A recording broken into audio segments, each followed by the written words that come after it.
राष्ट्रीय दिव्यांगजन दिवस के शुभ अवसर पे आप सभी दिव्यांगजनों को ढेर सारी शुभकामनाएं। जैसा कि आप जानते हैं कि अब हम अनुरोध करते हैं सहायक निदेशक दिव्यांगजन सशक्तिकरण कोटवन मधुबनी के सहायक निदेशक आशीष जी से सर को हरित पौधा देके डालसा सेक्रेटरी सर का वो स्वागत करें।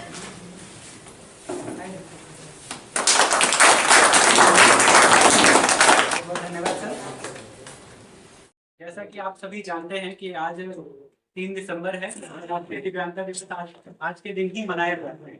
आज का जो दिवस है उसका जो प्रमुख उद्देश्य है वह यह है कि जो भी योजनाएं चलाई जा रही हैं उसकी जागरूकता नहीं है, उसके विषय में थोड़ा जानकारी इसलिए देंगे कि कुछ चीजें जो एमसीसी करने के पहले कुछ बदलाव आए थे तो उसके विषय में आप सभी को जानकारी देना है। जैसे कि बैटरी चालित ट्राईसाइकिल जो अभी हम लोग डिस्ट्रीब्यूशन भी करेंगे, वितरण करेंगे, तो उसमें पहले सभी जानते होंगे कि 60% मतलब 60% या उससे अधिक की दिव्यांगता, चलंत दिव्यांगता की जरूरत पड़ती है, पर अब इसे घटा करके 40% या उससे अधिक कर दिया गया है। तो पहली चीज तो ये हो गई कि जो भी दिव्यांग जो 40% से लेकर के 60% तक में आते थे तो उनको पहले लाभ से वो वंचित हो जाते थे, उन्हें सामान्य ट्राईसाइकिल ही चलाना पड़ता था, पर अब ऐसा नहीं है, अब उन्हें बैटरी ट्राईसाइकिल भी मिल जाएगा। पहले था कि शैक्षणिक योग्यता मतलब किसी भी आप स्कूल में पढ़ाई कर रहे हो जो कि 3 किलोमीटर या उससे अधिक की दूरी पे हो, या फिर आप कोई कार्य कर रहे हो, रोजगार कर रहे हो और वो जो रोजगार स्थल है वो भी आपका 3 किलोमीटर या उससे अधिक की दूरी पे होनी चाहिए। पहले ये मानक था और ये अनिवार्य बनाया गया था और इसके लिए शपथ पत्र भी चाहिए होता था, पर अब इसको हटा दिया गया है। आपका जो योजना का जो पात्रता है बड़ा ही सरल बना दिया गया है। इसमें सिर्फ 40% या उससे अधिक की चलंत दिव्यांगता चाहिए होगी। आय प्रमाण पत्र 2 लाख तक का चाहिए होगा। आवासीय चाहिए होगा, जो बिहार के आपके दिव्यांगजन है उन्हीं को यह लाभ दिया जाना है। इसके अलावा आईडी प्रूफ दीजिएगा, फुल जो आपकी फोटो है वो दीजिएगा, और इन सभी चीजों को ऑनलाइन करना है, जो कि आपको किसी भी दफ्तर जाने की जरूरत नहीं है। आप जहाँ हैं पास के आप सीएससी जा सकते हैं, या खुद के फोन पे भी आप जो आपका संबल योजना का पोर्टल है वहां जाकर खुद से भी आप अप्लाई कर सकते हैं। तो आपको जो सामान्य उपकरण है वो भी बड़ी आसानी से मिल जाएगा।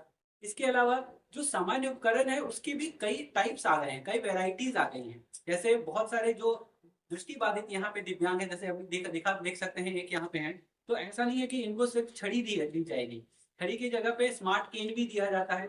इनको मोबाइल फोन भी दिया जा सकता है जिसमें टेक्स्ट टू स्पीच इनेबल्ड हो, जो इनको आसानी इनको हो इस्तेमाल करने में, जो फोन इस्तेमाल कर सके। तो इस तरह की चीजें और भी कई सारी चीजें हैं जिसको इनके द्वारा इस्तेमाल किया जा सकता है। इसके अलावा टाइप में भी बहुत सारे आ रहे हैं, जैसे व्हील चेयर का आपने नाम सुना होगा, पर इसके अलावा सीपी चेयर भी आता है। जो भी सेंट्रल पालसी से ग्रसित होते हैं उनके लिए अलग से सीपी चेयर भी आता है।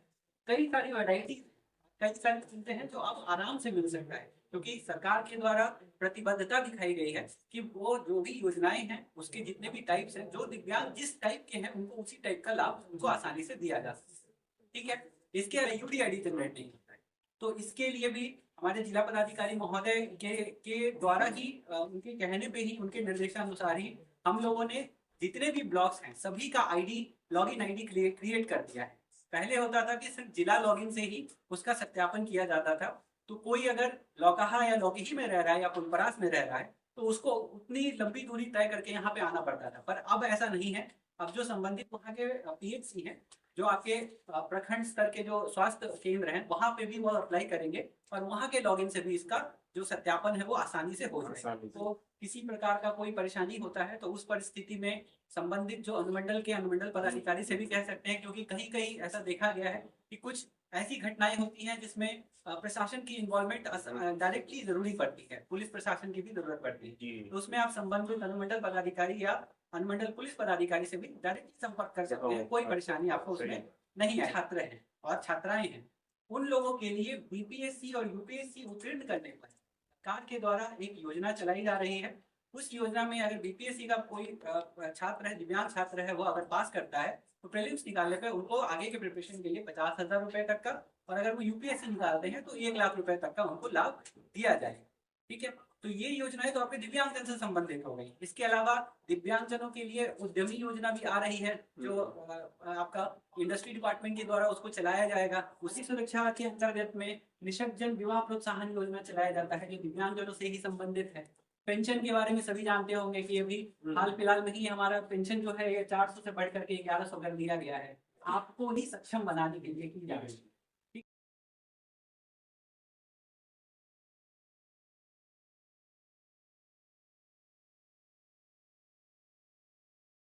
सर एक एक समस्या है, दिव्यांग विवाह योजना की अद्यतन स्थिति क्या है? पेंशन दिव्यांग विवाह योजना में जो सहायता राशि दी जाती है उसकी अद्यतन स्थिति? एक 25 से लेकर अब तक 9 आवेदन प्राप्त हुए हैं। मत जी 9 आवेदन, 3 आवेदन प्रखंड से जांच होके भी प्राप्त हो गया है और उसको जो है राशि स्टेट को भी भेज दिया है। बताया गया था कि कल तक राशि प्राप्त हो जाएगी, तो आज आखिरी बंटना था, लेकिन कल तक राशि प्राप्त नहीं हुई 3 लोगों की। अच्छा। ठीक है, तो वो 1-2 दिन में। तो कितना पुराना होना चाहिए मैरिज? 2 साल, शादी के 2 वर्ष के अंदर अच्छा। वो आवेदन आ जाना चाहिए। वो आवेदन कहाँ मिलता है? आवेदन सामाजिक सुरक्षा वो ऑफिस मधुबनी ही जाना पड़ेगा? मधुबनी में या आप प्रखंड में भी संपर्क करेंगे तो जो सामाजिक सुरक्षा के कार्यपालक सहायक है जी। वो आपको उपलब्ध कराएंगे। थैंक बताया कि उसमें कार्बन खाली करना चाहेंगे कि जैसे कोई अगर एक दिव्यांग कोई नॉर्मल आदमी से विवाह करता है, जी। ठीक है, उस परिस्थिति में उनको 1 लाख का लाभ मिलता है, वृद्धि मिलता है। अगर 2 दिव्यांग शादी करते हैं तो 2 लाख का मिलता है, और अगर दोनों दिव्यांग हैं और वो अंतरजातीय करते हैं तो 3 लाख मिलता है। ये चीज नहीं जानता रहता है, ये जरूर ध्यान रखिएगा इस चीज का। हम लोग तो सर करते ही रहते हैं। हाँ हाँ ठीक है।